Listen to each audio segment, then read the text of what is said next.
Thiruvananthapuram Easter രാത്രിയിൽ വീട്ടുകാർ പള്ളിയിൽ പോയ തക്കം നോക്കി തലസ്ഥാനത്ത് രണ്ടിടങ്ങളിൽ കവർച്ച.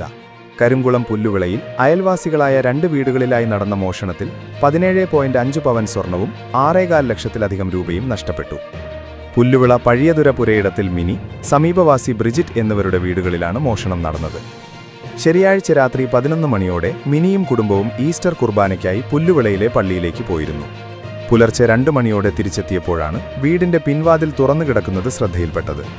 തുടർന്ന് നടത്തിയ പരിശോധനയിൽ 2 കിടപ്പുമുറികളിലെയും അലമാരകൾ കുത്തിത്തുറന്ന നിലയിൽ കണ്ടെത്തുകയായിരുന്നു.